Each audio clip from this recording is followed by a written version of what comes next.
Thumbnail এবং ছবি দেখে বুঝতেই পাচ্ছেন আজকে প্রাক্তন প্রধানমন্ত্রী মনমোহন সিংকে নিয়ে একটা ভিডিও করতে চলেছি। গতকালই উনি প্রয়াত হয়েছেন।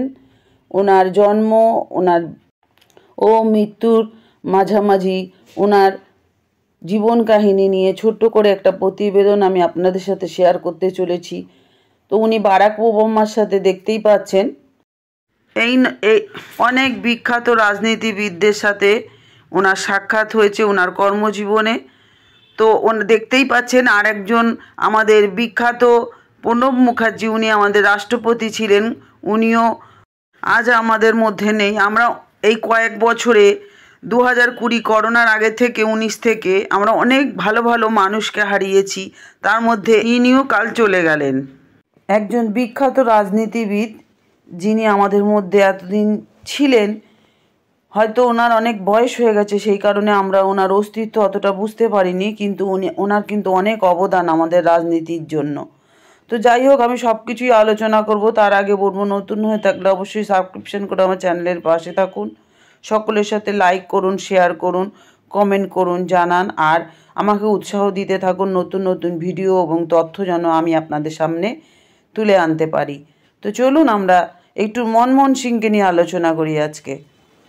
মনমোহন সিং 26শে সেপ্টেম্বর 1932 সালে জন্মগ্রহণ করেছিলেন এবং 26শে ডিসেম্বর অর্থাৎ গতকাল 2024 উনি প্রয়াত হলেন। একজন ভারতীয় রাজনীতিবিদ, অর্থনীতিবিদ, শিক্ষাবিদ, আমলা, যিনি 2004 থেকে 2014 সাল পর্যন্ত ভারতের 13তম প্রধানমন্ত্রী হিসেবে দায়িত্ব পালন করেছিলেন। ইনি আমাদের ভারতের প্রথম শিখ ধর্মাবলম্বী প্রধানমন্ত্রী হিসাবে মনোনীত হয়েছিলেন। তিনি 1982 থেকে 1985 সাল পর্যন্ত ভারতীয় রিজার্ভ ব্যাংকের গভর্নর ছিলেন। 1985 থেকে 1987 সাল পর্যন্ত ভারতের যোজনা কমিশনের সহ অধ্যক্ষ এবং 1991 সাল থেকে 1996 সাল পর্যন্ত ভারতের অর্থমন্ত্রী ছিলেন। তিনি বর্তমানে চতুর্থবারের জন্য আসাম থেকে একজন রাজ্যসভা সদস্য হিসাবেও মনোনীত হয়েছিলেন। এই ছবিটিতে অনেক বিখ্যাত রাজনীতিবিদদের সাথে ওনার ছবিটা। গত রাতেই আমরা ওনাকে হারালাম। ভারতের প্রাক্তন প্রধানমন্ত্রী ডক্টর মনমোহন সিং বৃহস্পতিবার রাতে দিল্লির হাসপাতালে চিকিৎসাধীন অবস্থাতেই মারা গেছেন। প্রধানমন্ত্রী পদে তার উত্তরসূরি দেশের বর্তমান প্রধানমন্ত্রী নরেন্দ্র মোদী রাত 10:37 উনি টুইট করে এ খবর জানিয়েছেন। তার বয়স হয়েছিল 92 বছর।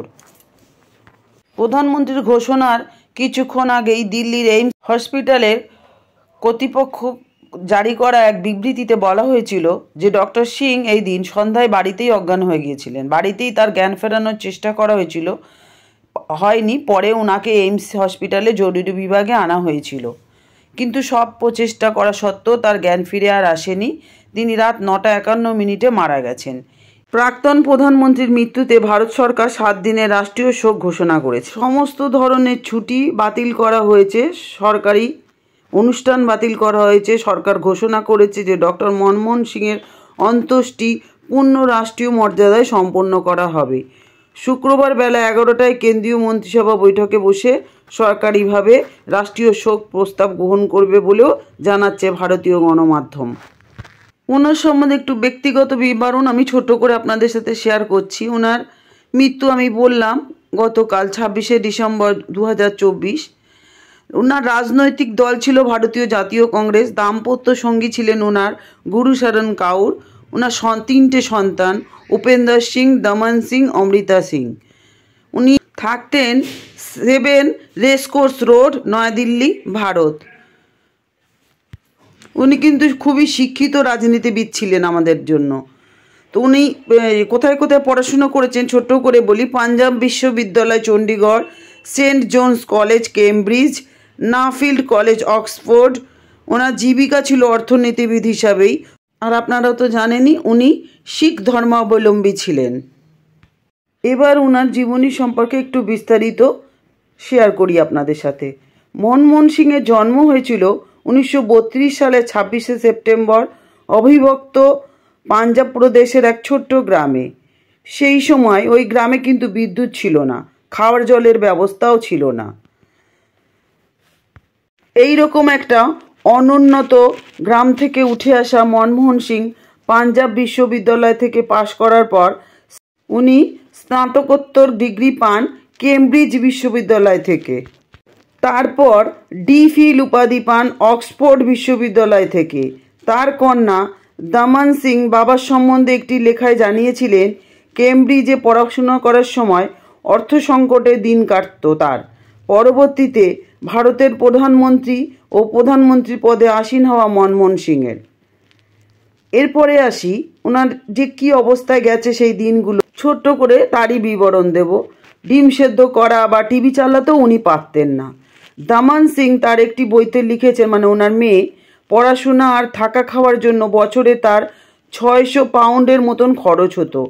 পাঞ্জাব বিশ্ববিদ্যালয় থেকে তিনি যে বৃত্তি পেতেন তা ছিল প্রায় 160 পাউন্ড। বাকি খরচের জন্য তার বাবার ওপরে নির্ভর করতে হতো তাকে। তিনি খুবই সচেতনভাবে কিপটে হয়েই জীবনযাপন করেছিলেন। ডাইনিং হলে খুবই সস্তায় 2 শিলিং 6 পেন্সে খাবার পাওয়া যেত, জানিয়েছিলেন তার কন্যা। তার এটাও মনে আছে যে তার বাবা বাড়ির ব্যাপারে একদম অসহায় ছিলেন, না পারতেন একটা ডিম সেদ্ধ করতে, না চালাতে পারতেন টেলিভিশন, কিছুই উনি পারতেন না। অথচ পরে তিনি কিন্তু বড় রাজনীতিবিদ হয়েছিলেন। সেই গল্পেই আমি এখন আসি। শিক্ষায় এবং পেশায় অর্থনীতিবিদ মনমোহন সিং রাজনীতির ময়দানে পরিচিত হন 1991 সালে ভারতের অর্থমন্ত্রী হিসাবে। সেই সময় ভারতের অর্থনীতির ভয়াবহ অবস্থা হয়েছিল।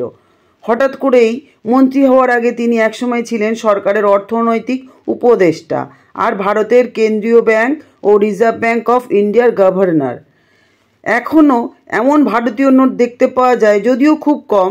সেখানে রিজার্ভ ব্যাংকের নোটে তার সই থাকতো গভর্নর হিসাবে। একটা সময় রিজার্ভ ব্যাংকের আঞ্চলিক প্রধান হিসাবে কলকাতাতেও কাজ করেছেন মনমোহন সিং। নরসিমহা রায়ের মন্ত্রিসভায় অর্থমন্ত্রী হিসাবে শপথ নেওয়ার পরে তার প্রথম ভাষণে তিনি ভিক্টর হুগোর একটি বিখ্যাত উক্তি উদ্ধৃত করে বলেছিলেন, যদি একটি ভাবনার আসার সময় হয়ে গিয়ে থাকে তাহলে পৃথিবীর কোনো শক্তি তাকে আটকাতে পারে না।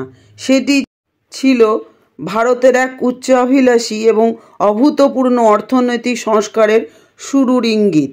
এরপরেই শুরু হয় করের হার নামানো, ভারতীয় টাকার অবমূল্যায়ন, সরকারি সংস্থাগুলির বেসরকারীকরণ আর বিদেশি বিনিয়োগে উৎসাহ দেওয়ার মতন কর্মসূচিগুলো। ওনার সেই পরিকল্পনা অনুযায়ী অর্থনীতি সত্যিই ঘুরে দাঁড়াতে শুরু করে, মূল্যবৃদ্ধি রোধ করা সম্ভব হয়, আর গত শতাব্দীর 90-এর দশকে প্রবৃদ্ধির হার লাগাতার উঁচুর দিকেই থাকে। উনি ছিলেন accidental prime minister. Manmohan Singh খুবই ভালো করেই জানতেন যে তিনি রাজনীতিবিদ নন। তার কথায়, একজন রাজনীতিবিদ হয়ে ওঠা যায়, কিন্তু সেটা হতে গেলে তো গণতান্ত্রিক ব্যবস্থার ভোটে জিততে হবে। ভারতের সংসদের নিম্নকক্ষ লোকসভার ভোটে দাঁড়িয়েছিলেন উনি 1999 সালে, কিন্তু তখন তিনি হেরে যান। এরপরে উচ্চকক্ষ রাজসভার সংসদ সদস্য হয়েছিলেন আসাম থেকে। এরপর এলো 2024 সালে নির্বাচন। কংগ্রেস সংখ্যাগরিষ্ঠতা পেল, কিন্তু কংগ্রেস নেত্রী সোনিয়া গান্ধী প্রধানমন্ত্রী পদ নিতে অস্বীকার করলেন। সম্ভবত তিনি যেহেতু জন্মসূত্রে ইতালিয়ান, তাই প্রবল সমালোচনার মুখে পড়তে হতে পারে, এটা ভেবেই তিনি প্রধানমন্ত্রী হতে চাননি। সমালোচকরা এও বলে থাকেন যে মনমোহন সিংয়ের প্রধানমন্ত্রীত্বের সময়কালে সোনিয়া গান্ধী ছিলেন আসল ক্ষমতার উৎস। ডক্টর সিংয়ের নিজের কোনো ক্ষমতাই ছিল না বলে মনে করেন সমালোচকগণ। পরমাণু চুক্তি ও বামপন্থীদের সমর্থন প্রত্যাহার। ডক্টর মনমোহন সিংয়ের প্রথম 5 বছরের মেয়াদকালে সবথেকে বড় জয়টা ছিল যুক্তরাষ্ট্র থেকে পারমাণবিক প্রযুক্তি পাওয়ার জন্য একটি চুক্তি সই করা। তবে এই চুক্তির জন্য মূল্য চোকাতে হয়েছিল তাকে। ভারতের কমিউনিস্ট দলগুলো ওই চুক্তির বিরুদ্ধে পথে নেমেছিল এবং শেষমেশ সরকারের ওপর থেকে তাদের সমর্থন প্রত্যাহার করে নিয়েছিল। পরিস্থিতি সামাল দিতে অন্যান্য দলের কাছ থেকে সমর্থন জোগাড় করতে হয়েছিল কংগ্রেসকে, আর এই জন্য ভোট কেনাবেচার অভিযোগও উঠেছিল দলটির বিরুদ্ধে। মনমোহন সিংকে কিন্তু এই জোট সরকার চালাতে বারবারই বেগ পেতে হয়েছিল, বিশেষ করে জোর গলায় কখনো রাজ্যভিত্তিক জোটসঙ্গী দল এবং তাদের সমর্থকদের উচ্ছৃঙ্খল কার্যকলাপ বারবার বিব্রত করেছে মনমোহন সিং এবং তার সরকারকে।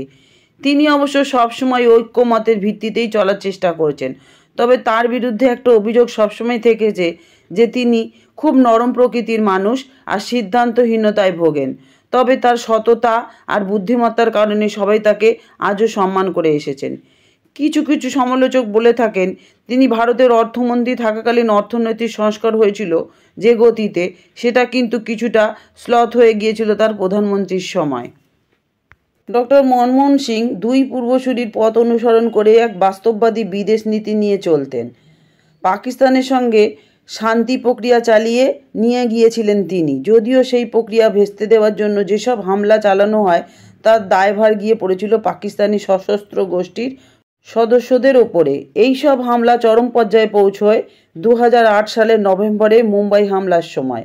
অন্যদিকে তিনি চীনের সঙ্গে সীমান্ত বিরোধ মিটিয়ে ফেলার লক্ষ্যে নাথুলা দিয়ে তিব্বতের সঙ্গে 40 বছর ধরে বন্ধ থাকা পুরনো একটি ব্যবসায়িক রুট ফের চালু করেছিলেন। যেহেতু উনি স্বল্প কথার মানুষ ছিলেন, শান্ত একজন স্বভাবের মানুষ ছিলেন, তাই অনেক মানুষই উনাকে পছন্দ করতেন। বেআইনিভাবে যখন কয়লা খনির বরাদ দেওয়া নিয়ে কয়েক হাজার কোটি টাকার অর্থমূল্যের কয়লা কেলেঙ্কারি নিয়ে যখন তাকে প্রশ্ন করা হয়েছিল, তিনি একদম চুপ থাকার যুক্তি দিয়েছিলেন, এভাবে যে চুপ করে থাকাটা হাজার শব্দ দিয়ে জবাব দেওয়ার থেকে ভালো, মানে চুপ করে থাকাটাই আসল জবাব। আবার 2015 সালে যখন আদালত তাকে ডেকে পাঠায় ফৌজদারি ষড়যন্ত্র এবং দুর্নীতির অভিযোগে, তখন খুবই মনক্ষুণ্ণ হয়েছিল তার। তখন সাংবাদিকদের উনি বলেছিলেন যে তিনি আইনি বিচারের জন্য প্রস্তুত আর সত্যের জয় হবেই।